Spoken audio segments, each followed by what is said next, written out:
Well, that's not ideal, of course, but that's part of the business, especially in November. For the last 3 days, we've had numerous periods of wet ball drills with our skilled players and position guys, and you got to learn how to handle it. You got to learn how to throw it and catch it, and use your body and coddle it in, and use every part of your um, mechanism that you can to catch the ball. And on defense, it's about trying to get it out and keeping your feet and all those things. So yeah, it's you'll have to be aware of it, and you'll have to make sure that you're doing whatever you can not to turn it over because that'll be critical. Can you prepare for wind? Well, that one's a little harder to prepare for.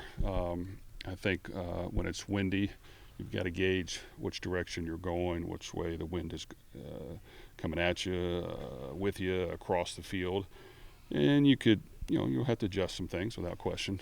But we've had a couple element games before, haven't done real well in them, so we've got to learn from those games and figure out what we need to do to try to move the ball, but yet be a little safe to make sure that we're not creating a lot of mistakes. I know we played Illinois a couple years ago, and just us turning the ball over gave them the game. Where if we just do our part and have some patience and not turn it over, we're in the game to the end. So there's got to be that perfect complement of that compared to aggression to making sure that you're trying to score. Yeah, you won't know till game time or that morning what the wind conditions are like, but does that affect the coin toss and what you may do or may not do in that situation when those kind of elements factor into the equation? Yeah, it does. We definitely gauge how the weather is then. What's it look like for the second half? Is it going to clear up? Is it going to get worse? What's the wind's going to be? So yes, that will factor into it. Who does that for you guys? Who gives you your reports? Well, Kyle Gergley, our head equipment guy, keeps us abreast quite a bit on that. And then, we have our own phone. Everybody has their own phones now, so you kind of have it in your pocket and you have an idea of what's going to happen. But I know he calls into the National Weather Service and we try to get an expert's opinion. And you know how that is. Sometimes they're correct, sometimes they're not. But we explore every avenue we can. Is I guess King DeRue still unlikely? Any update on him? And Dylan Downey, you think he'll be? You said he was a maybe, I think, on Monday. Yeah, King will be out. We'll hopefully Dylan can play. We're optimistic. Come game time, he'll be ready to go. Will you get your starters back in the secondary this week? You know what?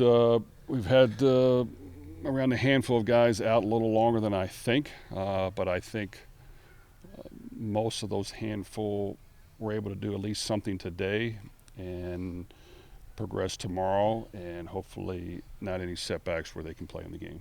But do you feel like you're prepared now with other guys working that position that I mean, you're gonna you'll have you'll have some guys there ready to we've go? prepared for all options, and a lot of guys that work different spots, and we have different avenues to go with every scenario. So yes, and now sometimes it's not the best scenario that we can have, but we have worked quite a few, and I think that we're prepared for quite a few people to play or not play.